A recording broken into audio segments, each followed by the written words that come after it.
Yo, what's up, my mans? Welcome into the opening line right here, part of the Elite Fantasy Sports Network, episode number 2. Your man, Corey Parson, the fantasy executive. My guy, Benny Ricciardi. Benny, what's going on? Hey, not too much, man. I'm rocking the Elite Mafia shirt from the new swag shop on the new website here today. So I got to get one. I got it. I got to get one, and make sure y'all hop on over there, too, and check out the new website and get involved with the swag. I want to give a special shout-out to everybody that tuned in to the debut episode that gave us a like, gave us a comment. Everybody make sure you subscribe so when the episode is available, you get an email right to your inbox and you can hop in there and rock with your boys. You know what I'm saying, Benny? So definitely shout out to everybody for rocking with us, Goon Squad, Elite Mafia. You already knew we didn't be sharing. Hey, that's it, man. You know, this is going to be every day we're going to be coming to you guys, Monday to Friday going forward here. So, you know, you guys got questions, you guys got stuff you want us to talk about, you know, let us know in the comment section and, you know, Corey and I will be happy to bullshit about it whenever the next show comes up. No doubt. And hopefully we can start rocking this joint live so we can get the chat going, and that'll be good times right there. And then we really start to grow and everybody get involved and do some good stuff. So make sure you hop on over, whether it's season-long fantasy, fantasyguru.com, Guru Elite DFS for your DFS needs and also your betting purposes. Get involved right now. Right now is a good time. It's March Madness and the Major League Baseball season is upon us. Coming up on the program, they will get into some baseball. Got a couple things I want to touch on and talk about. I'm also going to talk a little women's college basketball, which is interesting, but from a different angle. But I want to start, Benny. Me and you are very similar. Like, grew up kind of, you know, living not too far from each other, around the same age, came up in sports and stuff like that. You know, Dallas Cowboy fan, you're a Jet fan.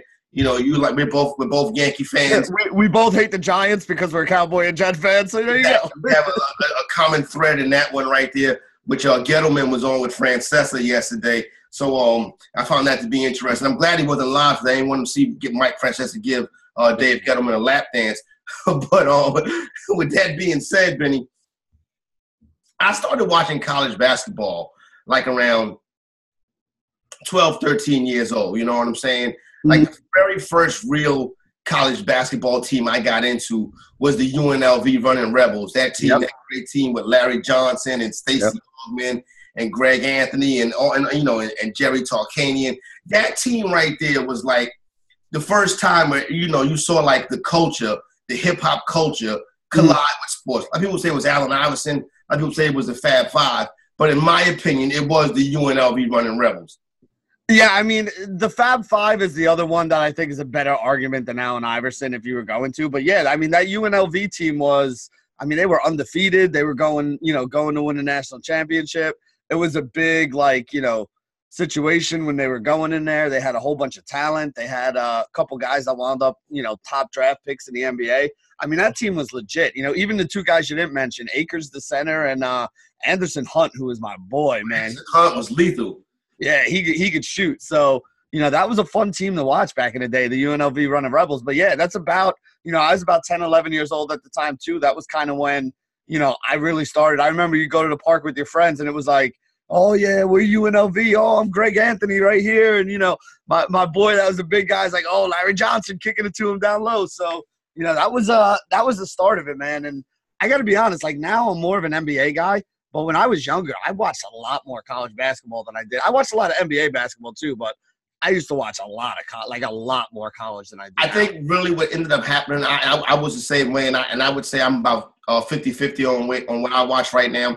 But I think one of the things was the death of the Big East. I think the way college football killed the Big East Conference is really in the long run going to hurt college basketball. And I think the emergence of the G League will also in the future hurt college basketball in the NCAA once we get to that level where some of these bigger high school athletes start going into the NBA developmental league, G League. But at that first great year of UNLV basketball, they win the championship, they destroy and blow out Duke. Now, watching that tournament, I remember how much this hatred for Duke. It was Christian Laettner, and it was the elitists, and they were looked at as the good guys, and the black team from Las Vegas was looked at as the bad guys. So it was always this animosity towards Duke University. And then the next year, Duke pulls off the great upset, Benny. They beat UNLV, and officially my hatred coupled with my love for North Carolina basketball, my hatred for Duke, my hatred for Coach K, and I really started to begin this thing where I absolutely hated and despised the Duke Blue Devils. And like many people my age, Benny, it was because they beat that UNLV team. Yeah, I mean, but you know what? Like, that was kind of when Coach K really got thrust onto the scene, right? Like, that's when he really, that was that team. Bobby Hurley, point guard, local kid from Jersey City over here. But now that's one Duke player I will give a shout out to is Bobby Hurley. I'm a Bobby Hurley guy.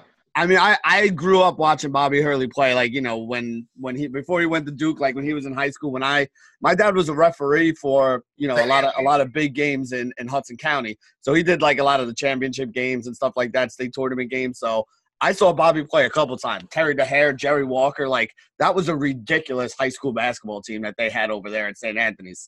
No doubt St. Anthony's was one of the premier programs in this area, really in the country. I've seen St. Anthony play 3 or 4 times live myself. I remember one night they came up to the Bronx. They brought St. Anthony's up to the Bronx in our little gym. We got them up out that joint, got a victory down the stretch. Those was good times. But which, as you go down, but also another thing with Duke was, so I become a Tar Heel fan, got the UNLV thing, and then it was the Elite Eight at the Spectrum in Philadelphia. My pops was a mailman. My pops lived in Maryland, Harlem for 40 years. My pops used to bring recruiting letters to Jamal Mashburn. Jamal Mashburn lived on my pops' route. So he would recruit letters, and he would tell us about this kid, Jamal Mashburn, going to be a big-time college player, going to be a big-time NBA player. And I remember watching that miracle shot hit by Clayton, and I'm thinking, here we go again with the Duke Blue Devils. Got a little kid trying to make it to the Final Four and gets knocked out by Duke, and the hatred just kept rolling and rolling and rolling, Benny. You being a Tar Heel fan, you being a Carolina guy, I know your hatred for Duke is pretty thick too. Yeah, I mean, it is, but I also have a respect for them too because, any rivalry, like a rivalry is not a rivalry if one team always wins. No doubt. It's got to be the fact that you need the things that make the best rivalries are that the two teams are kind of balanced and that they go back and forth. I mean, to me, the Duke-Carolina rivalry is like literally the best in sports. Like, you have college. Yeah, especially if you're a basketball fan. Like, you'll have the football people argue about Ohio State, Michigan, and I completely get it, and it's the same thing. So if you're a Michigan or Ohio State guy, the way you feel about the Michigan-Ohio State college football thing is the way that basketball guys feel about Duke and Carolina if you don't have the ability to kind of put those two things together. So, yeah, I mean, obviously, the only time I didn't hate Duke was when Bobby was there because, local kid, you watch him growing up, you got to root for him over there. But, I mean, you go through the years, all the teams, all the guys on Duke, like, you had, what's his name, Wojo at the point up there. Oh, my God. Slapping the floor and doing all that stuff. You just wanted to smack him in the face all the time. Son, slapping the floor is a good way to have somebody run around you on defense. Whenever somebody slaps the floor, they always get scored on. And honestly, it's pretty much the truth. But, yeah, I mean, those Duke teams, and like you said, there's a big like, the elitist, the white boys that are all, going to go on. Even if they don't make the NBA, they're going to walk. Two-parent homes. Yeah, they're gonna walk into like a 6-figure job anyway, working for somebody's uncle at the Goldman Sachs. At the finance place somewhere. I mean, you always had that thing, and you know what? Even the Cameron Crazies, even their fans, like it's okay, you'll be working for us later, BS exactly. and all that's that stuff. All right. That's okay. You're going to work for us one day. Yep, there you go. Cameron with legendary Cameron chat. So you can go through. I mean, listen, you can put an all-star team together. You can start with a guy like Wojciechowski. I'm not a Grant Hill fan. You can throw Grant Hill in there. Obviously, J.J. Redick, Christian Laettner come to mind. Grayson Allen more recently. Just the villains. Coach K actually looks like the mascot. But what was interesting, Benny, was last year around this time, when Zion Williamson announced that he was going to go to the Brotherhood of Duke University, I was like, wow, Brotherhood of Duke University? And I'm like, Zion, why would you choose Duke? And then I started to think about it. Man, Zion's a dope player. I like the kid a lot. Duke has got more the one-and-done thing the past couple years. Kyrie Irving, Jason Tatum, Corey Maggette, Elton Brand, who's doing a good job as general manager of the 76ers now. Yep. But as I started to watch Zion and R.J. Barrett and Cam Reddish and this Duke team, I started to feel funny, Benny, because all of a sudden I found myself not hating Duke as much. And it's almost to the point now where Duke is kind of becoming cool. Well, yeah, I mean, honestly, Duke is the darling of this tournament, right? They I mean, really are. you know, the average person out there wants to watch Duke play, and they know Duke basketball because of Zion and because that's the team that's on ESPN all the time and that everybody's talking about. Yeah, you're right. It is kind of weird to have them be, you know, to go from being, you know, what was that? What was the title that Christian Laettner is an a-hole or something? The 30 for 30 they did on ESPN about him, you know, to go from being the most hated team out there to, you know, now being the one that everybody's like, oh, let me see what time Duke plays on Thursday or Friday so I can make sure I'm sitting around. I want to watch them. I want to see Zion. You know, it's kind of weird to see them go from, you know, being the team that everybody hated to now being the team that everybody loves, which is weird. No, it is weird because all of a sudden it's like it's cool to watch Duke. And because of Zion and Barrett and this team and their media attention and how charismatic a lot of the kids are, all of a sudden Duke has become the cool team to root for. We are now 20 years, 25 years later, we're in a spot where all of a sudden Duke is the UNLV. Duke has become the Fab Five. Duke has become some of the cooler Tar Heel teams. And me and you, Benny, both as guys that root for Tar Heels, I'm kind of torn because one of the things about the NCAA tournament was I was always like, Duke is going in the second round. Yeah. Now, this Duke team loses in the second round, Benny, I'm going to be devastated and my brackets are going to be shot. Yeah, and you know what? I mean, I don't really see it happening either, but, you know, it's pretty crazy how that happened. And the thing that I always got, like you kind of hit on it a little bit here, Duke used to be the school where, you know, Coach K only recruited kids that were going to be there for 4 years. Yep. You were going to finish your education, and you were going to go on to the pros, and you were going to do all that. Jay Williams. Yep. You know, I mean, even before that, you know, like the Grant Hills, the Bobby Hurleys, that whole team, like all those guys stayed. You know, Thomas Davis, all of them, they all stayed for a couple years. And now you got them being like every other team. You know, I mean, basically, you look at this team this year, you know, they got 4 freshmen out there playing significant minutes for them. And honestly, at least 2 of them, if not 3 or 4, are going to wind up going on to the pros, which is something you don't normally see. I mean, one of the things that I think made you hate those Duke teams so much back in the day is that it was the same guys year after year, you know, like like Christian Laettner wasn't a 1-year starter at Duke, you know, like Shane Battier didn't just come in, play 1 good year, you know, ruin all your hopes and dreams and then move on to the NBA. Like these guys were around for 4 years. They won 20-something games, 30 games every year. They made the tournament every year. They were making the Sweet 16 consistently. Most of the time it was Final Four appearances. Yep. So you got to know all these guys. Ready to beat like the people's team, the cool teams. Like even that Shane Battier, Jay Williams team. You can't tell me you weren't rooting on Juan Williams and the guys Juan Dixon, excuse me, and the team over at Maryland, the College Park teams. They were into it. They were fun. They were exciting. But then again, even that one game, they had a 20-point lead at halftime. Jay Williams, Shane Battier, see you later, Terps. What was it, the last 2 minutes? They came back from, 16 points in the last minute and a half or something in that one game? Like, I remember watching. I was in college at that time. I remember sitting there with my boys in the dorm room, and we were just like, did that really just happen? Like, did that really just happen? Like, we were already counting our money on the Maryland bets that we made. We're like, did that really just happen right now? Don't touch the money, Benny. Don't touch the money. Now, Benny, you as a DFS player, but, you know, most brackets, you may have, you know, 50 to 100 people, a lot of times smaller.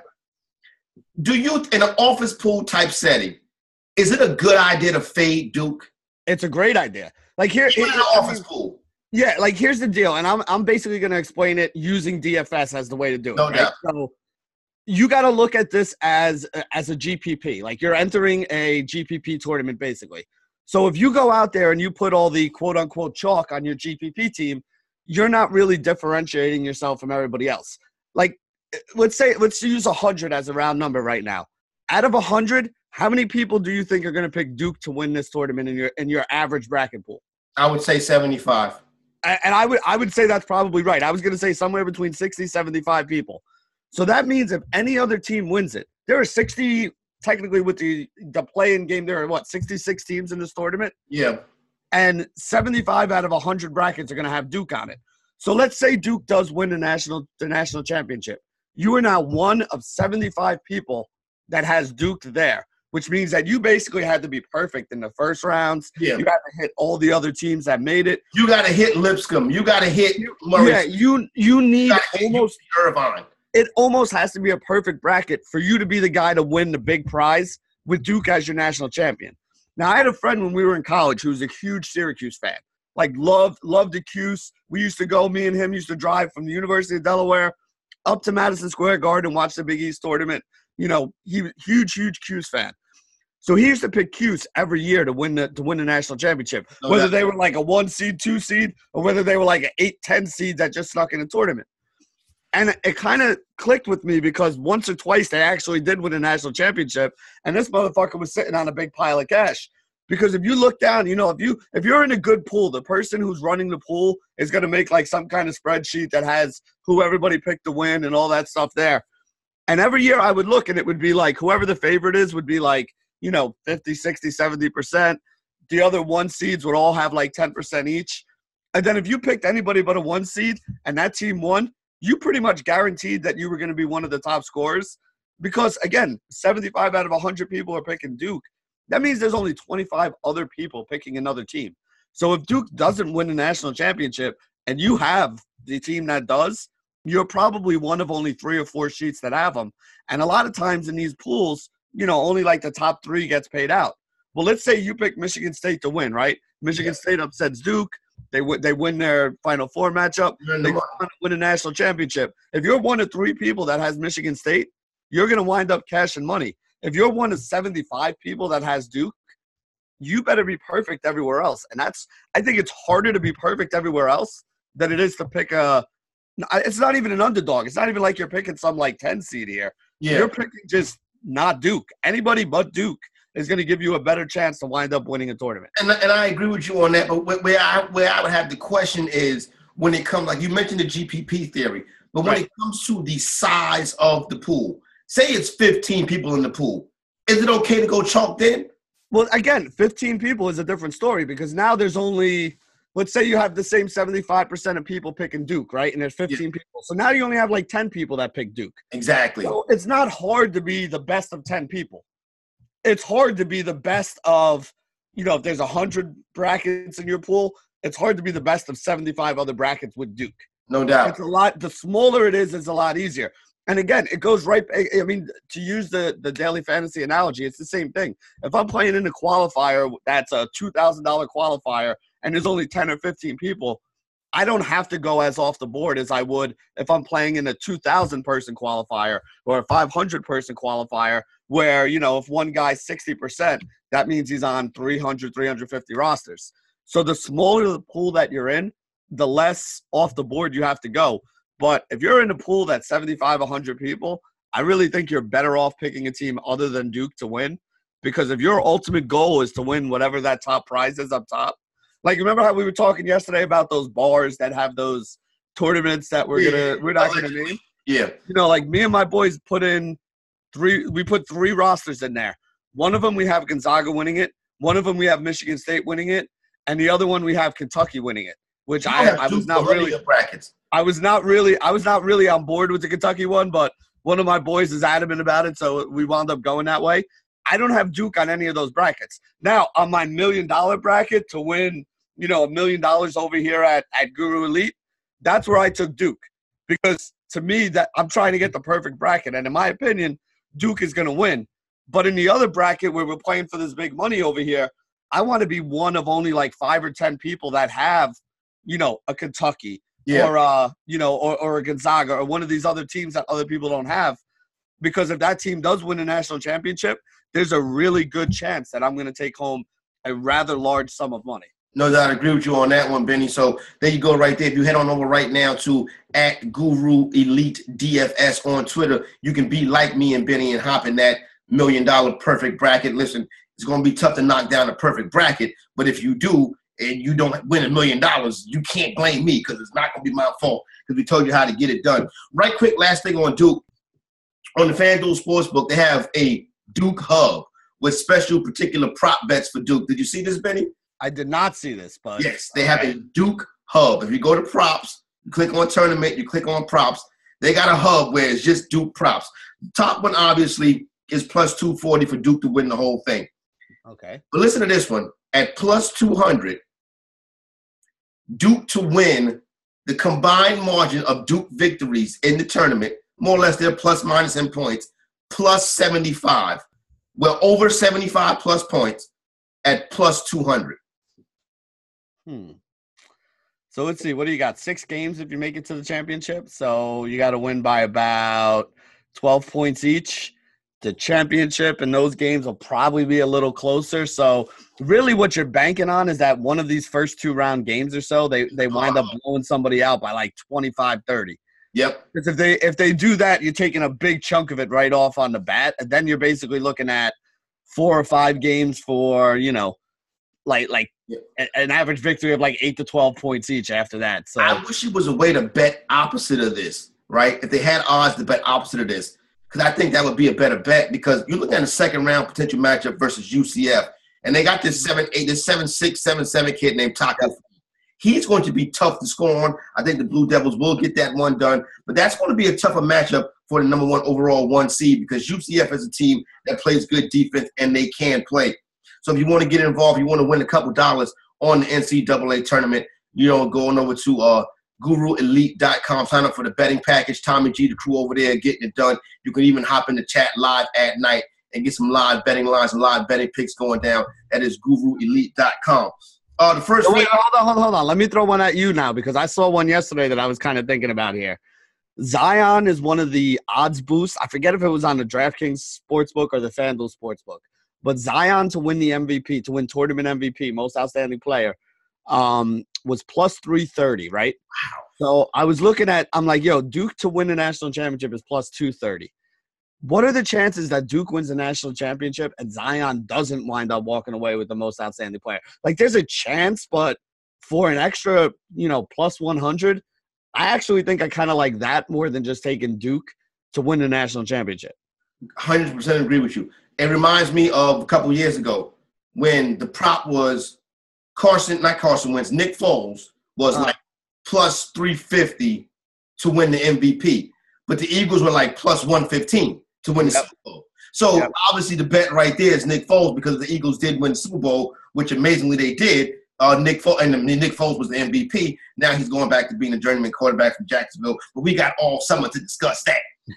First 4 going down tonight, Benny. You got Fairleigh Dickinson University and Perry View, 2 lower-ranked teams playing for that final bid-in, that final bye. I'd not really handicapped this game because I can't bet on that. No lie. Yeah, I was just about to say that to you. I looked all morning trying to find the line on this. There's no line on it. Well, we can't bet on it. That's what I'm saying. Yeah, Fairleigh Dickinson, the Jersey school.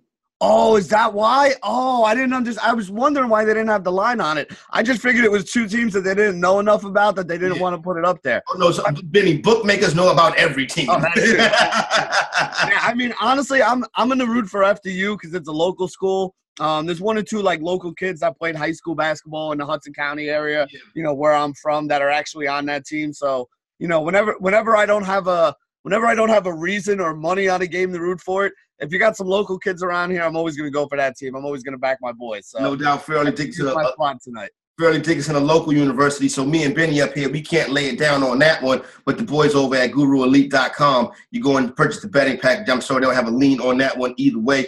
They're playing Perry View. Perry View coming out of the SWAC. The SWAC normally plays in this spot and normally don't put teams in the tournament.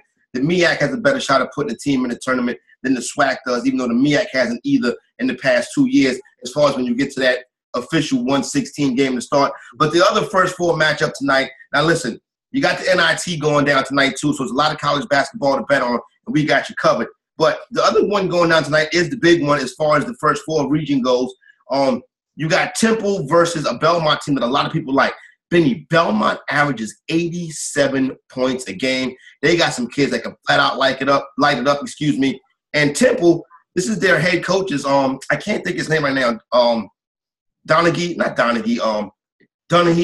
is his last game. Now listen, this dude has been in Temple for a while. He actually replaced John Chaney 16 seasons later. This is his last, this could possibly be his last game tonight as he makes his final run at Temple. So you got one of the traditionally power teams in Temple facing a newcomer to the scene in Belmont. Belmont coming out to OVC, big matchup versus Temple. I would say, listen, I'm looking at the total sitting at 155. I think it can get to 155 if the game goes to overtime. If the game finishes in regulation, I would take the under on that one. But I do like Belmont to cover the 3.5. Seeing some 3.5, seeing some 4s. You have any lean on this one yet? Yeah, I love Belmont tonight. I love the 3.5. And it really comes down to when they lost to Murray State in their conference tournament final, they were missing a big kid. They got some freshman big kid who was I think his name is Dolan Wynn. Yeah, the big kid. So he was out in that game. He is supposed to play tonight, which is one of the things I was looking at was whether or not he was going to be back. I think this Belmont team is really good, man. Like, they got a 16 run, Benny.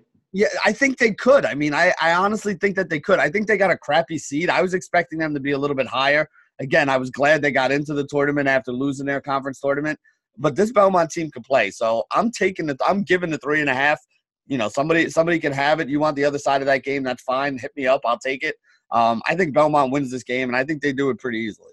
Yeah, I think Belmont gets a W in this one, too. I think that total could be a little bit interesting as you look at it because Belmont can light it up. But I think people might try to slow the game down and yuck the game up a little bit. So there you go right there. Those are two of the big matchups on dock tonight. This team that wins tonight will slide in to the 6-11 game, and they'll play Maryland, a Maryland team who started off pretty strong in Big Ten play this year, but have been fading down the stretch. I think a first-round elimination, I think Mark Turgeon's gone. Yeah, and to be honest with you, that's actually why I said I think Belmont can make a Sweet 16 run because I have them beating Maryland, and then basically you're in a coin toss. They win that next game, boom, they're in the Sweet 16. So just like that. Right quick, we'll talk about some baseball, Benny, and I don't know if you have to go through this, but me having a teenage son. So I read the story yesterday. Last year, the Phillies, they came out hot. Well, they came out looking terrible. Gabe Kapler couldn't manage. He had no idea what the switch was. You know what I'm saying? The double, any kind of managerial mistake that could be made. Gabe Kapler was looking like a fish out of water. Looked like he was out of his league. Yep. Phillies put their season together. They got rolling. And then down the stretch, they absolutely collapsed. And then they went from like 16 games over 500 to not making the playoffs in like a span of 6 weeks. Yep. Story comes out yesterday that my man Carlos Santana, after one of the losses, took a bat to the TV because some teammates were in there playing Fortnite. I can't even get my son to have a conversation with me for more than 3 minutes, Benny, because he's on Fortnite. And there's a lot of times when I want to take a bat to the TV, to the Xbox, so I can start. So Fortnite was a pain in my ass. I'm not an old man hater. I'm not a grumpy old guy. I played video games back in the day, too. I probably was a little bit too hard. But not only did Fortnite take over my son, my 8-year-old daughter's playing it. They're doing the dances, and I'm like, I'm sick and effing tired of Fortnite. Shout out to you, Carlos Santana. You get a smaller piece of chicken. Oh, yeah, 100% on board with this one. My oldest son is 10, so he's the one that's really into it right now. And I can tell you, bro, I watched an entire season of basketball games for him to play on his fourth grade basketball team, right? So kids are making shots. They're doing Fortnite dances. Games are over. They're doing the loser dance and everything else out there. So, this game has taken over. I got to be honest. There are times when I tell my kid, I'm making dinner. I'm trying to deal with his 2 little brothers. One of them is, potty training. So I'm in there doing all that shit and everything. And I'm like, take out the trash. Take out the trash. Take out the trash. One more game that you got to wait. I'm not dead yet. So I have wanted to take a baseball bat to the quite a few times. And then I realized that, this is actually my TV that he's playing on right now, the one that I used to watch sports at night. So that would be bad. But there's a good chance that I may take it to the Xbox itself at some point here because I know exactly how Carlos Santana and you feel about Fortnite. And again, I played video games growing up my whole life. I still play video games now. Hell, when he goes to sleep, every once in a while, I'll try to play a little bit of Fortnite too. So, I don't hate the game, but sometimes I hate the player when my kid's sitting there for 10 minutes. It's like when Fortnite comes on, they go deaf. You know what I'm saying? Or Fortnite sends a signal that only their ears can hear what's going on the TV screen. And there's been plenty of times when I've unhooked the Xbox and I'm like, I will throw this shit out, son. Yep. And then I'm like, I paid $400 for this thing. Maybe I'll just hide it. Yeah. And then my daughter's like, why'd you throw it out, Daddy? You bought it. And I'm like, you shut your mouth. Not making sense right now. I'm screaming. Yeah. I don't know.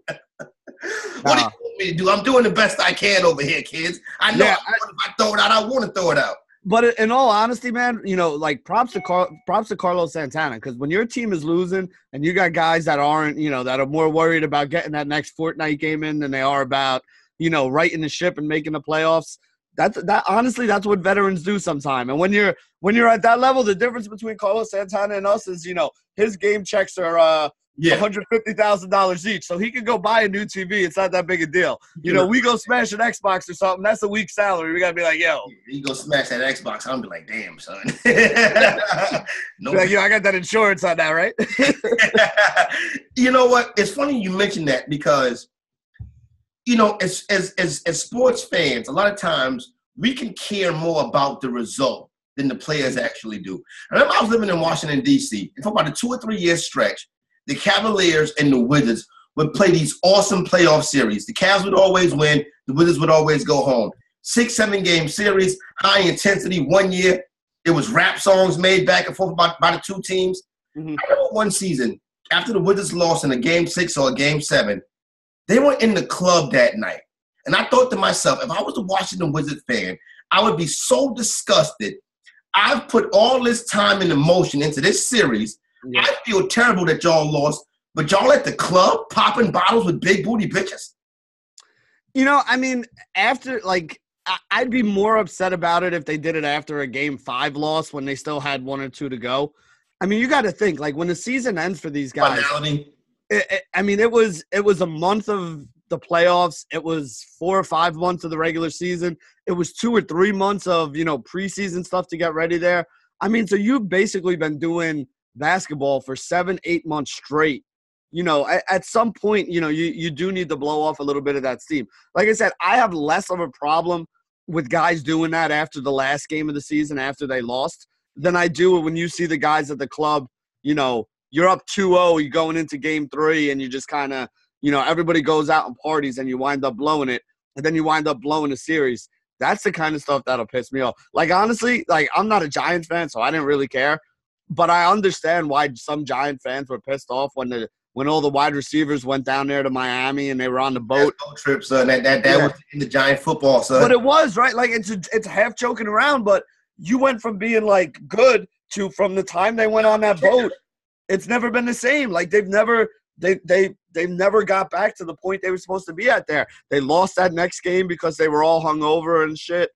And then it just went all downhill from there. So I get more pissed off when something like that happens in the middle of the season than I would at the end. Because honestly, you know how it is, man. If we just did a marathon 24-hour show, what are we doing for the next 3 or 4 hours? We're going out, we're drinking, we're celebrating, we're relaxing. So I can understand that a little bit. Now, and I can agree with you on that. Now, one thing that you mentioned that I find interesting is a couple things. That Giant thing right quick. Mm-hmm. I blame Victor Cruz. Victor Cruz was the OG on that team, in that wide receiver room. Right. With the young boys and Victor Cruz. Victor Cruz should have been like, don't go, or should have stayed away altogether. Yeah. But I also remember another situation similar to that where who was the team? Oh, I was in Major League Baseball clubhouse. Well, I might as well say the team because the Mets will never go to the playoffs. Clubhouse. And season was about to end. This was when we used to do the Roto Experts at the park thing. Scott would go get the interviews. Season was about to end, last game of the season, and some of the players, I'll remain nameless, were talking about last game of the season. We don't play our first game till Wednesday or Thursday. Let's go down to Miami for a couple days. Teammates said, yeah, sure, let's do it. They went down to Miami. Nobody knew about it, number one, and they came back and they won playoff games. That's the difference right there. If the Giants would have won that game versus the Packers, that goes out the window. But you got to be smarter. You got to protect yourself. Don't bring somebody that's going to take a picture of the shit and put it on the internet. Yeah, but again, that's also the difference. I'm sure this stuff happened. No joke, Michael Jordan used to go in between playoff games and gamble in Atlantic City for, 4 or 5 hours, show up an hour and a half before the game. But then he'd go out and drop 40 anyway, so it wouldn't make a difference. The difference between then and now, like we were talking about yesterday too, is these things, man. Yep. These things, there's a lot of good these things can do. There's a lot of bad these things can do. Now you go hang out, you with your boys, someone's going to take a picture. That picture's going to get on Instagram. In 5 minutes, that picture's going to be seen by 10 million people. Just like that. And that's the way it is. back in the day, you think people wouldn't? If people had these things, you think there wouldn't be pictures of Michael Jordan throwing craps at 3 in the morning? Michael Jordan at the crap table. I mean, that was every time he came to Philly, every time he came to Baltimore, every time he came to New York, he would hop in a limo because he had the money to, and he'd wind up in Atlantic City. And you know what? Phil Jackson was cool with it. Yeah, but I mean, again, what are you going to tell Michael Jordan? If you're going to come back and you're going to drop 40 points like you do every other night, I don't care what you do in your off time. You do what you got to do to get ready to do that every night. I'm good with that. Benny, what about this scenario? Let's say team loses Game 7 in their home building. Mm-hmm. The opposing team, the team that wins, they go to the club. The team that loses joins them at the club. Now I'm fine with both teams going to the club. I'm not fine with you joining that team that just beat you right now. There you go. There needs to be a grace period for me, bro. I've lost games. Like, I mean, again, I'm from Hudson County, New Jersey. Anybody who knows Hudson County, it's a small county. So when you grow up playing and you go to the courts and you play basketball or something, you know the kids from the other towns around here. If I lost to one of my boys' teams and later on I'm at a party and they're there, I don't want to see you for a little while. Like, we're still friends. We probably played AAU together or something, but I don't want to see you right now because you guys just beat me. There needs to be at least a little bit of a grace period. 2 weeks later, you guys want to go party? All right, cool. That's fine. You know, I had time to get over it. But not to say, if you just knocked me out of the playoffs, I don't want to see you right now. I think the AAU culture being so prevalent in this, a lot of these kids know each other from AAU in high school, been playing ball against each other since 9, 10 years old. Yep. So there is a friendship there. But when you're being in a competitive spirit, I'm not just going to be chilling with a cat that just beat me. You know what I'm saying? It's not like you can't take my girl and then I'm going to go chill and party with y'all. You know what I'm saying? Yeah, like, exactly. No, I'm coming to find one of your broads. You know what I mean? Yep. Okay. No, and again, my whole thing is like, I don't mind if you go out with your team, but you need a little cooling off period with something like that. Because you know as well as I do that there a lot of times something like that'll be cool, but there's gonna be some beef that comes at some point. Yeah. And you know what? I wouldn't even be mad. Like, if you told me that, I'm a Jets fan, if you told me that, you know, the Patriots were out celebrating and the Jets were out celebrating and the Patriots were there and there was a fight, I'd be like, good. Who started it? That's my new favorite player. I'm buying his jersey. You know? I expect it to be a fight. It should be a fight. That's how it's supposed to go down when you are competitors right there. So over the course of the weekend, like I said, I haven't really been keeping up too much stuff going on in the fantasy baseball world. I know obviously the people over at Fantasy Guru, Mans, Flowers, and Settler, they got that stuff covered. So you can hop over there right now to get some of that good information. But while I'm doing these auctions, I'm noticing that I want to start with Clayton Kershaw. I'm here. Clayton Kershaw is coming out in auctions at like 10. And I'm like, who's going to bid 45? He gets to about 16. What's the deal with Clayton Kershaw? Well, he's hurt to start off with. They think he's going to be out for about a month or so. And the other thing was last year, like, you started seeing – I mean, this is a guy for the better part of his career has been like a sub-3 ERA every year and a whip below 1 and the strikeouts well over a strikeout per inning. But last year you started seeing him struggle a little bit. And, I think it does have a lot to do with him being hurt. Basically right now when you're looking at Clayton Kershaw, he's starting the season off hurt, which is something that I always avoid when I'm doing fantasy drafts. If you got a pitcher who – it's hard enough to stay healthy throughout an entire baseball season when you're 100% healthy to start the year. When you're starting the year with some minor issues, I mean, how many times have we heard, oh, yeah, the guy's going to miss April, but he'll be back in May. And then in May, it's like, well, he had a little bit of a setback. Now we're probably not going to see him till June. And then it's, well, after the All-Star break. Yeah, son, when I hear he's going to start the season in May, to me that sounds like he's going to start the season in the All-Star game, after the All-Star game. And that's a lot of times that's what happens. It's like, beat writers and coaches and general managers are always going to give you the best case scenario, especially with a guy like Clayton Kershaw. Oh, yeah, we just, he had a little discomfort. We just wanted to shut him down a little bit, not push it. Next thing you know, it's August and you're sitting here with, Clayton Kershaw, who you took in the 3rd round, thinking, oh, man, I'm getting a steal. And meanwhile, he hasn't pitched more than 50 innings in the season. And I think that's what everyone's concern is. Sometimes I do think it's okay to take a risk on these players because you can end up hitting a home run. The greatness of Clayton Kershaw, but y'all guys are a bit more tuned into it than I am right now. Also, Luis Severino, the ace of the New York Yankees. What's his story? So Severino just hasn't hasn't looked as good. I mean, the beginning of last year, he was awesome. The end of last year, he kind of faded a little bit. Again, I mean, maybe, I don't really know if that's the thing, but there was a time where he kind of went through a little dead arm period and stuff like that. And I don't really believe, I believe in sample sizes, right? So I don't want to take, first half, second half. To me, neither one of those sample sizes is enough. Even an entire season isn't enough of a sample size for you to get, a true reading on a pitcher, right? You really need about 3 or 4 seasons is what they say before you can really start, being predictive of what a guy can do. So a lot of people, prescribe to the theory, a guy that has a hot second half is going to, have a big year this year, or a guy that has a cold second half is going to have a bad year this year. And I think Severino has kind of been a little bit of a victim of that. I mean, the guy he pitches in not the greatest ballpark for a right-handed pitcher to pitch in, but at the same point in time, he's around the strikeout per inning guy. He's always had good ratios. I don't mind Severino. He was probably going for more than Kershaw, I assume, right? I mean, he was probably in the $20-something range. Not even. 18, 19, something like that. A little bit higher, maybe about the same as Kershaw. Yeah, I would rather have Severino than Kershaw this year, without a doubt. I mean, and to be honest, I've been a huge Clayton Kershaw fan. I'm a guy who said, taking him in the first or second round wasn't that crazy in years past, but that time is kind of come and gone right now. So for me, I'd rather have Severino this year. FanDuel Sportsbook has out some future bets on the NL and the AL Cy Young. Jacob deGrom and Max Scherzer, Benny, both coming at plus 250. Yeah, I mean, to me, they're the 2 best pitchers in the National League, so I don't think that's crazy at all. And that's actually pretty good because at plus 250, you put $100 on both of them. If either one of them wins, you make a profit.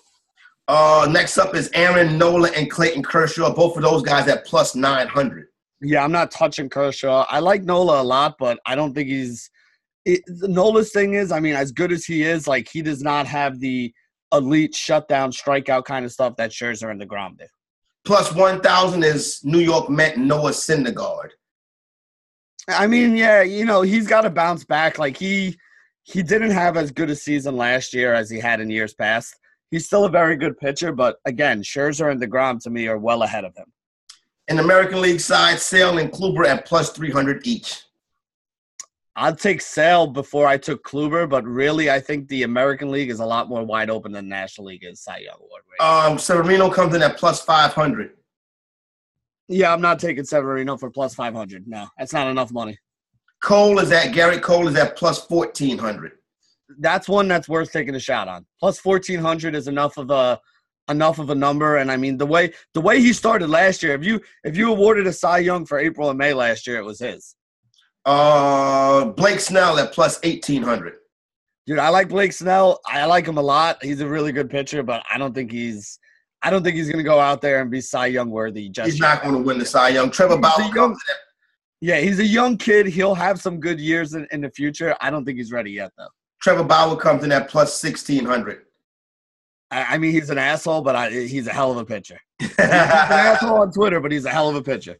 Man's Flowers and Settler, FantasyGuru.com to get you ready for the upcoming 2019 fantasy baseball season from a season-long variety at Fantasy Guru DFS.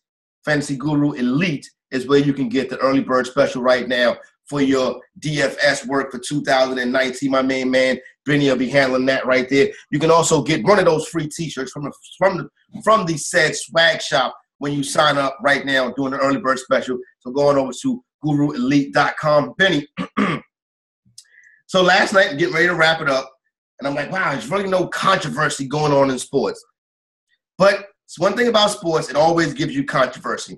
So I see the NCAA tournament women's ad.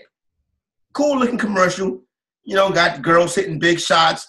Gino Auriemma, Coach Pat Summitt, possibly makes an appearance in it. The Stanford girl celebrating, the UConn girl celebrating, Maria Taylor, the lovely lady that does the sideline reporting for ESPN. Some other people in it, making cameos and appearances and talking about women's basketball and how great the women's NCAA tournament is going to be. ESPN promoted commercial. And at the end of the commercial, last picture you see, last vision is of Kobe Bryant. And he says, you got to have that Mamba mentality. They show Kobe's face. The commercial comes to an end. Thought it was cool. Kobe has young daughter that plays basketball on the AAU circuit. Kobe has become really big into women's basketball over the course of the last couple of years. Him and his daughter went to a UConn game. Kobe Bryant has a female AAU basketball team. Okay. This morning, ESPN was wrong for putting Kobe in that commercial because why does it take a man to validate women's college basketball? And I'm like, is it that serious? Is this like an actual controversy or is this like an outrage culture controversy? It's a snowflake controversy. Okay, yeah. So it's an outrage culture controversy. All right, yeah. I mean, I guess. I mean, could you have put a woman in there? Yeah. All right, but whatever. So let me ask this question to you. Like, you and I are sports fans, right? Yeah. So we're watching that. We'll probably know. But if I put a lineup of the 10 best women basketball players in the country right now, would you be able to name 7 of the 10? If that Agumba Wale girl that hit those 2 shots last year, if she's not in that lineup, I would not. Yeah, and you know what? That's the same with me. As big a sports fan as I am, and as much as I love basketball, if you put the 10, and I'm saying the 10 most recognizable women figure. I'm not talking about, Cheryl Miller and the people that retired. Like, you put the 10 best NBA players standing here in front of me right now, I could probably name 5. Working where we worked at, Benny, with FNTSY, a lot of times WNBA teams would stay in that hotel, especially when the Lady Knicks or whatever they call it. What's the Lady Knicks team? The Liberty. Especially when the Liberty were playing across the street at the Garden before they moved them up to Westchester. And obviously they would be tall, so you would say, okay, that must be a female basketball player. They'll have on, the gear and stuff like that. Mm-hmm. As far as recognizing Rebecca Lobo, I'm like, that's Rebecca Lobo. Yes. What's the gal name? But how many 6'10" chicks do you see walking around? It's not hard, Like, what's the other young lady's name that plays with Rebecca Lobo? You know who I'm talking about. Maybe the most famous one in the past couple years. Sue Bird? Not Sue Bird. I think she plays with Lobo. I mean, aren't we basically we're basically proving our point right now. We're proving the point right now. But you know who I'm talking about. So the more popular ones are recognizable. Other than that, you don't really understand. You don't know who these women basketball players are. Mm-hmm. I think having Kobe Bryant as an advocate for women's college basketball, I don't have a problem with that. And if Kobe Bryant has if Kobe Bryant is running a girls AAU team, put it like this: if Kobe Bryant's daughter signs to play basketball at UConn, every UConn game will be on ESPN. Maybe ESPN2, maybe ESPN News, but it definitely will bring awareness to women's sport. And I don't see why this is a problem, saying that why we need Kobe to validate it. Nobody else has. And the fact that one of the greatest NBA players is willing to make a stand and be involved with women's basketball, I do not have a problem with it. I think it's a good thing. Listen, I mean, this is simple marketing 101 out here for anybody that's out there. Like I said, we just sat here and talked about the fact that we can't name most of the great players in the WNBA, as shitty as that sounds. But that's partly the league's fault. That's partly the fault of, them being able to market themselves. And that's the thing. If you had a recognizable face, if you had somebody who you could throw out on that screen and everybody would be like, oh, that's, Rebecca Lobo, that's, that whoever that is, whoever that face was for the game, if you had somebody that you could do that, then yeah, I would say you're dumb for putting Kobe Bryant up there. You should have put X. But who is that X? I mean, Maya Moore was a great player. Candace Parker was a great player. All these people were very good players in women's basketball, but if you threw their face up on the screen and you asked 100 people in the room, who is that, without telling them any news, I bet you half of them aren't going to be able to say it. So if you're trying to get people's attention, if you're trying to get people's eyes on it, you say Kobe Bryant, 95% of the people out of 100 in the room are going to know who he is. It might suck to say, but that's the way it is. That's the way it works. When it comes to NCAA, Kobe Bryant's daughter right now, and with her 1 year AAU behind her, might be more recognizable than everybody in the tournament coming up. That's not a knock against women's college basketball. It's just the truth. It is. And again, I mean, it comes down to everything. It comes down to the way it's been marketed. It comes down to, how you're putting those faces out there. I mean, again, anybody can be famous. The Kardashians have told us in this world that anybody can be famous. It doesn't make a difference. If you got the right connections, you can become, a marketing brand kind of star. We haven't had a woman really come along in the WNBA. Who the WNBA, like what really made the NBA what the NBA was? I mean, you and I were both alive in the 80s, even though we were young. It was when you started marketing Bird and Magic and Jordan, when you started marketing individual players, right? That's what kind of brought everybody from the fringes into the mainstream and being, NBA basketball fans, from just being people who watched basketball. The WNBA needs to look at what the NBA did in the 80s and start marketing your stars. When you start marketing your stars, people start getting invested in them. Then they're going to come watch, and then you don't have the same problem anymore. And I agree with you. Listen, I think for the most part, most dudes are not going to watch women's sport, period, to be 100% honest with you. But I think basketball is a sport that can transcend that because the skill level is the same. Mm-hmm. Everybody may not be dunking and throwing it down, but they play a better brand of fundamental basketball in a lot of cases. So if Kobe Bryant's daughter is going to be the one to lead that charge, I have no problem with that. So shout out to Mamba. No beef with that one right there. You know what I'm saying? So it's like I hate to call people snowflakes, whatever, because I've been called one. One of the commenters yesterday called me one of the sheeples. You know what I'm saying? But I'm like, Jesus Christ. But the bottom line, the truth of the matter is, this is a little bit too much cultural outrage, a little bit too much social justice warrior, especially in my opinion in this case right here. Benny, do you think the Seahawks would trade Russell Wilson before they pay him before they make him a $35 million a year quarterback? Well, I mean, again, we talked about this with Baker Mayfield and the Browns and the Jets with Sam Darnold. How are a lot of these teams building championship runs right now, right? You go and you spend in free agency to get the pieces that you need. You grab some guys in the draft to put them in there, and you do it with a quarterback on a rookie deal because you have money to spend everywhere else. Much like Seattle. Well, yes, and that's how they did it with Russ on his rookie deal and when he was first coming up. But now look at the teams that start paying. I mean, what teams do we always get on right now? We get on the Giants. Why do we get on the Giants? Because they keep paying Eli Manning $20 million. Why do we get on the Pittsburgh Steelers? Because they keep paying Ben Roethlisberger $20 million. And you know what, Corey? What have these teams won since they started doing this? Aaron Rodgers, Seattle. Yeah, exactly. The bigger the quarterback contract get, the less chance you have. Yeah, because basically, I mean, you again with a salary cap, you have a finite amount of money to spend, and if you're giving so much of that money to your quarterback, quarterbacks are great, but you need an offensive line to protect them so they don't get killed, as we've seen with a guy like Andrew Luck. You need receivers to go make plays for them, as we've seen over the years with a guy like Aaron Rodgers. Like we both see with Eli Manning. It sometimes seems like Aaron Rodgers, especially last season when guys started getting hurt, he was throwing to a 4th-round pick and 2 unrestricted free agents last year. Crazy, yeah. When that's the guys you got helping them, these guys can say anything they want. They need to bring me help. They need to get me some receivers. They need to get me some of this. Well, then you need to give up some of your money because you mentioned Tom Brady too. Tom Brady's first big superstar NFL contract was only a couple years ago. Even when he re-upped with New England, they got the hometown discount so that they could still go and get all the pieces and put around them for him to win. And that's the thing. If Russ is willing, ambassador. Yeah, if Russ is willing to take a reasonable contract and he doesn't want to be the highest paid quarterback in the NFL, if his wife makes enough money doing her music thing and he makes enough money with his Beats headphones commercials and all that he'll sign for a reasonable amount of money where they can still go get pieces and put him around them, then I think there's no problem re-signing him. But if he's going to want the $25 million be the highest paid quarterback in the league kind of contract, I don't think it's crazy if they let him walk. He's going to want $35 million per.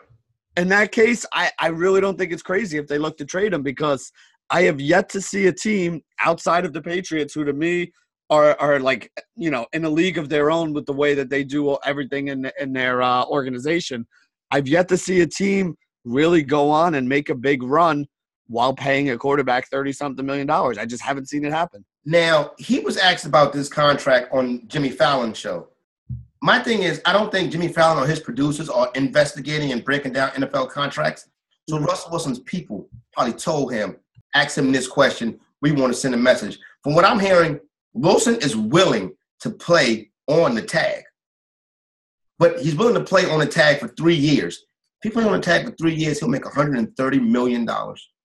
I mean, again, at the court, like, it's a lot different when you're a quarterback playing on the tag, right? Because the top 5 quarterback salary. Nobody's going to touch you. Yeah. Yeah, like the top 5 quarterback salary is ridiculous. It's another thing when you're playing some of these other positions where what you would get on the open market is twice or, at least 50% more than what you're going to get even with the tag, like when you're one of those kind of guys.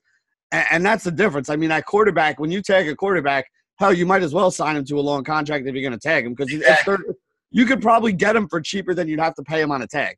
So Russell Wilson, I think it's going to be interesting. And people will say, oh, there's no doubt that there's no chance Russell Wilson gets traded. Odell Beckham just got traded. I would not be surprised if the Seahawks were to move one Mr. Russell Wilson.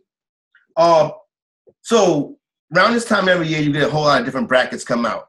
And I saw one, Benny, I texted over to you last night, the most annoying personalities in sports media. I thought it was a pretty cool concept. I want to break down, not really break down, but talk about some of the people and get your thoughts on them. The 1 seeds were pretty easy to predict. Yes. Jim Rome, Colin Cowherd, Stephen A., and Skip Bayless. I mean, I hate Skip Bayless, so as much as, I'm a Skip Bayless guy. Because Are you kidding me? Well, he's a Cowboys fan, right? So, yeah, that makes sense. Fan, number 1. Number 2, though, Skip Bayless was the beat reporter for the Cowboys, Dallas Morning News, when they were winning the Super Bowls. And one time, Skip Bayless had wrote an article more or less insinuating that Troy Aikman could be a homosexual.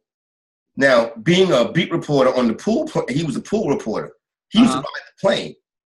After he wrote that article, the offensive lineman caught him at the back of the plane coming out the bathroom. And they was like, you sure you want to write about stuff like that about our quarterback? They had him pinned up in the back of the plane. Good. I mean, see, but you know what? Aikman will not speak up. He won't put it like this. The show comes on FX1. He will not promote the show if he's doing the broadcast. So here's my problem, and this is where a lot of this BS all started with Skip Bayless, right?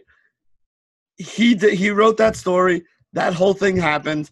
He became a kind of a star because of it. So he said to myself, well, you know what? If I keep saying dumb shit, I'm going to keep getting a whole bunch of attention. So what has he made an entire career of since that point? Saying a whole bunch of dumb shit for attention. Yeah. And then he does a show with Stephen A. Smith where Stephen A. Smith realizes, well, if this guy's going to say a whole bunch of dumb shit for attention, I'm going to say a whole bunch of dumb shit for attention. And now we got a whole station in ESPN, which you and I grew up watching SportsCenter every fucking morning before we went to school, every night before we went to bed, catching the highlights, catching all that, to the point now where ESPN is filled with a whole bunch. Look at this bracket. Look up and down this bracket. Half the people in this bracket work for ESPN because ESPN went out and got a whole bunch of people who are annoying as fuck, but whose names are always out there in the paper for saying just crazy, salacious shit. And that's what ESPN became. It went from being a mecca of sports for everybody to look at to just a place where people say crazy shit to get likes and clicks. And I have a problem with that. And to me, Skip Bayless is the epicenter of that bullshit because of stuff like this. You see, I look at it a little bit differently because I know what they're doing. I know what Skip is doing. I know what Stephen A. is doing. I know what he's doing too, but I think it's BS. Yeah. I mean, again, I'm not knocking anybody for getting their money. You guys have made a career for yourselves by saying salacious shit because you know it gets you clicks and it gets you likes and it gets people starting to talk about you. You know, what is the thing that Donald Trump always says? There's no such thing as bad publicity. You know, any publicity is publicity. So even if people are like Stephen A. Smith is stupid, because what the hell did he say? I forget what he said. You know, Jamal Williams was coming out of retirement to run, or he said some dumb shit during football season when they asked him about something. He made a couple of mistakes. Yeah, like somebody who wasn't even playing, somebody who hasn't even in the league anymore. Like Hunter Henry. Oh, Hunter Henry, that's it. Yeah. Oh, Hunter Henry's having a great season. He hasn't played a game all year long so far. Tore his ACL in May in the first off-season activity. Yeah, that's what I'm saying. He didn't play one game, although he did come back. Stephen A. was right. He did come back for the playoffs a little bit at the end there. He did get back. But, you know, like saying stuff like that, like to me, it just shows that there's a big difference between guys who are doing the work and guys who are trying to get the likes and the clicks and the links. And you look at the names on this list, I'm not the only one who thinks this way because you got Skip as the number 1 seed, you got Stephen A as the number 1 seed, and that's the difference. Is to me, these guys they're shock jocks. You know, they say shit just to get a rise out of people, and that's not really the way I look at sports talk, you know? Understood. And I can dig it. I can see where they're coming from. Those cats is making a ton of bread doing it. A couple of 2 seeds right quick. Dick Vitale is a 2 seed. I used to love Dick Vitale, Benny. And now I look at Dick Vitale and I'm like, what the hell happened to Dick Vitale? Dude, he's old, man. Like, that's like, people get old. Like, that's the way the world works. Like, you know, like, you can't do this stuff forever. You know what I mean? But when you get older, you have to get angry. You know, my whole thing is a lot of these guys, especially when you're in the spotlight, like, you don't want to walk away from that spotlight. You know, like, you think Dickie V, what do you think? You think college basketball. You think excitement. You think entertainment. It's one thing when you got, like, a 50-year-old guy who loves basketball getting excited about it. Dickie V's got to be, what, 70s right now? Yeah. Maybe 80s even? Like, you know, when there's a 70-year-old guy getting excited about basketball, I'm like, yo, easy, bro. Like, I don't want to catch you when you have a heart attack right here. Like, you know, easy, calm down. Like, there's a time where you need to know that you're past your prime and you got to walk away. Like, listen, Dickie V's made a shitload of money in his career. You know what I'm saying? Like, it's not like he needs to keep working. It's not like he needs to work to feed his family right now. Like, you know, I mean, Lee Corso is the same way for football. Like, I love these guys. I grew up watching these guys. But there comes a time where you gotta say, like, you know what, I had my run. It's time to move on. I can deal with Corso more than I can deal with Vitale. And I love Vitale. When it started with Vitale was LeBron James' senior year. ESPN was covering one of his games. Kill. The one against Carmelo Anthony. Yeah. I watched it, yep. And Dick Vitale made a big deal because he said he went to speak to James, and James kind of half-heartedly gave him a handshake and walked away.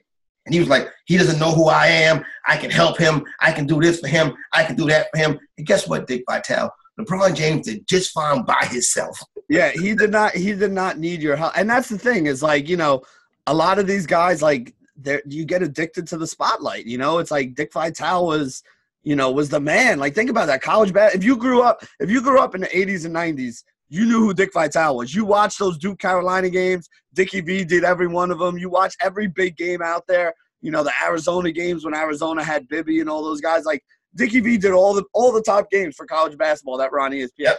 So all of us remember, like, we grew up listening to Dick Vitale. Oh, the 3Ds, baby, drive, draw, dish to rock. Like, you know, he used to say, like, all those things that he came with, all the energy that he brought. I'm sorry, I don't care who you are. When you're 70-something years old, you can't bring it like you brought it when you were 40 and 50. And the thing about it is, Benny, now that they've taken him off the college basketball number 1 team, now it's like, when he does broadcast, you can tell he's angry and he's bitter about it. When they bring him on shows, he's angry and he's bitter about it. So I agree with Dick Vitale being a 2 seed. Another 2 seed is Jason Whitlock. Listen, Benny, I can't with Jason Whitlock. All right, so go ahead, because I was going to say, like, I mean, again, I'm not a huge fan of him, but I don't hate him. So what's your beef with him? What's the deal? He's self-hating. He hates black people. You know what I'm saying? Okay. He hates black people, legit. And that's his MO. That's his gimmick. You know what I'm saying? To be that guy, you know what I'm saying, that can suck up to the mainstream and say certain things about the culture that nobody else of the culture would say. And that's kind of the MO that he's doing and pulling off. But some of the things that he says can be really harsh, you know what I mean? I think Jason Whitlock is a fabulous writer. When they had the All-Star game in Vegas a couple years ago, he did a hit piece on hip-hop culture.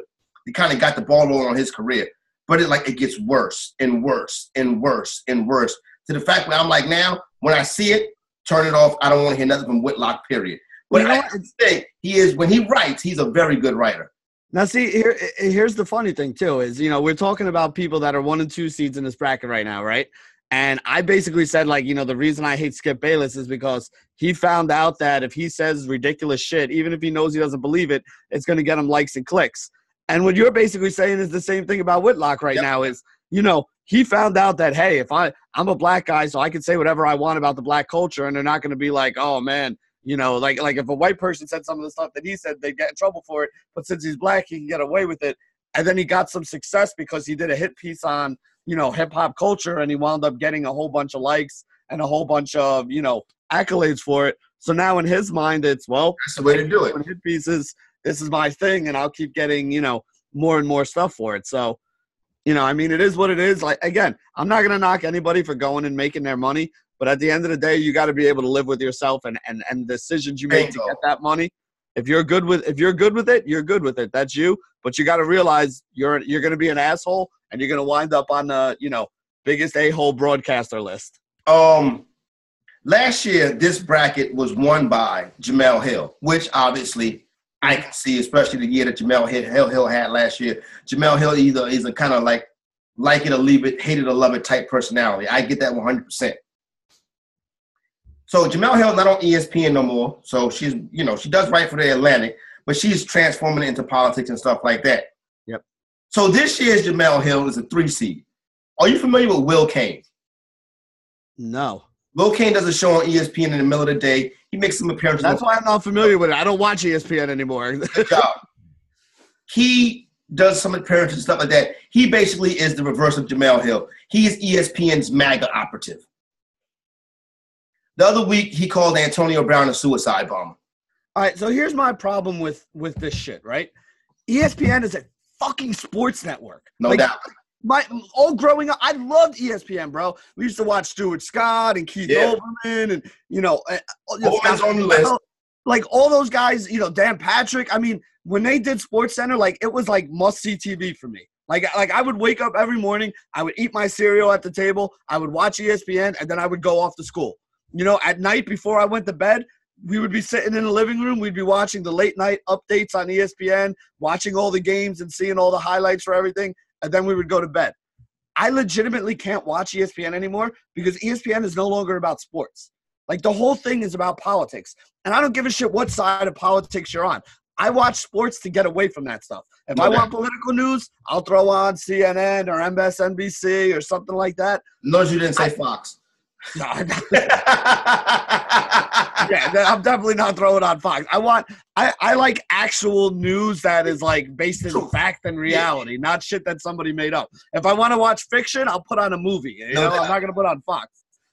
But yeah, I mean the same thing. Like if I want to watch politics, I'm gonna put on some kind of politics show. Not that I really ever want to watch politics.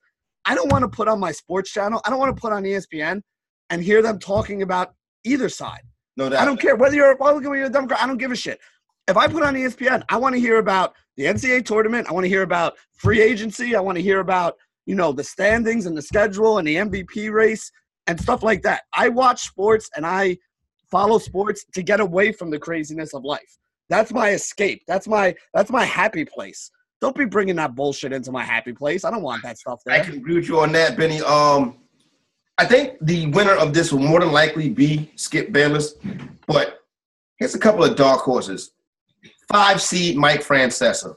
That was my guy, man. I put it this way: if this was the NCAA tournament, we could bet on this. What would he be? Maybe like plus 2,200. Absolutely would back up the truck. I would hammer it at plus 22. Oh, crazy right now. Like, listen, I grew up with him, right? Like Mike and Mike, like when we grew up, especially in the New York City area. He's a part of why we're here, probably. Yeah, without a doubt. Like, if you grew up in the New York City area, you listen to WFAN, and you listen to Mike and Mike and Mike and the Mad Dog. Like, that's you heard them, you knew who they were.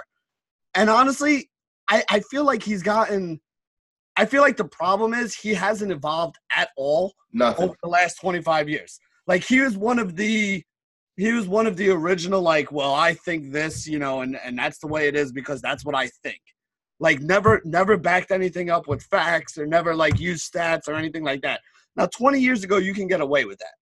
You can get away with being somebody on the radio just spouting off at the mouth. But with the advent of all this, tracking of every single little stat and every single little sport, if you're not at least mentioning or talking or factoring that stuff into the analysis that you're giving right now, you're just being lazy. It's basically lazy sports analysis. And that's kind of what Mike Francesa is and has been known for. And the thing is, the stuff that he says and the stuff that he's advocating for, this Giants thing right now just being like the number one on the list, it's like stuff that has already been proven false by the people who are actually looking at the numbers. Exactly. He hates Zion Williamson. He says Zion's going to blow up to over 300 pounds by the time he's 25 years old, that he has no tremendous upside in the NBA. He really comes across as being a curmudgeonly old man right now who doesn't like young athletes. Now, here's the thing: he says he doesn't like he says he doesn't like big ego guys. He doesn't like selfish guys. This is a man who had a radio station do a 1-year-long retirement tour for him. Yeah, I was gonna say for 2 or 3 months, bullies his way back to the radio stations so he can save the ratings. Nobody at the radio station wanted him back there. He bullied his way back there. People at the top of the BFN said, "We really don't want you back." He went to the top of Intercom and made them put him back. But you're saying that you don't like guys that ego guys and selfish guys? You're that guy. Yeah. Well, I mean, this is the way it is, right? Like, you know, a lot of people who have character flaws always kind of project those character flaws. They don't like the people who do the same exact stuff that they do. And that's the thing. I mean, you're saying you don't like all these people that are selfish and all about them, but isn't that exactly what you are? Like, isn't that exactly that's basically your brand. So you don't like people who do what you do. It's amazing. Like, I don't get that. It's like the Spider-Man meme. The point that Spider-Man. Yeah, exactly. I don't get that at all. Oh man, number 4 seed. I think he's more liked than disliked. I wanted your opinion on him. David Portnoy, Barstool. I'm honestly indifferent to him. Like, I followed Barstool. You know, I know a couple of those guys. I like a couple of those guys. I actually like Big Cat more than I like him. So, you know, it is what it is. But you know what? Like, that's the cool thing about Barstool, and I think it's something that we have over here with the Mafia as well is, you know, you get different personalities, right? And not everyone's personality is for everybody. Like, there are probably people who, you know, have been following you and like you for a long time that may not like me at all. And vice versa. There might be people who love the way Tommy does things, but hate the way that Kevin does things, or like the way Kevin does something and hates the way that Tommy does it. And that's the thing. You get a bunch of personalities in there because not everybody's for everybody, and that's fine. I mean, that's one thing that I've always liked about this industry is you have people who are going to support you, and you have people who are haters. And I love both of mine. I love the people who support me, and I love the people who are my haters. They keep me on my toes. So, you know, that's a good thing. Exactly. With Barstool, in my opinion, is, like I said, I'm kind of indifferent to it also, but they have a brand, they have a style, and they don't have no corporate masters over them. So they're allowed to do what they want to do. Yes. And that's what I like about the brand right there. So they keep it real. They keep it real, and that's what I'll give them that. They basically they do what they want to do, and they don't really care what anybody thinks about it. And I respect that a lot from what they do. All right, again, I'm not a big fan of some of the things they do, and you know, like some of the stuff I just don't think is as funny as an 18-year-old did. Yeah. Maybe 20 years ago, I might have thought some of it was a little funnier. But yeah, I mean, I don't have any beef with them. I like Barstool. I'm not anti-Barstool or anything. Not anti either. I think they do a good job at what they do. You know what I'm saying? If it's your thing, then you can rock with it. If it's not, then you can leave it alone. But I like the fact that they're doing it themselves and they're doing it on their style. Time for our big pieces of chicken. Before we get to that, don't forget fantasyguru.com for your season-long needs.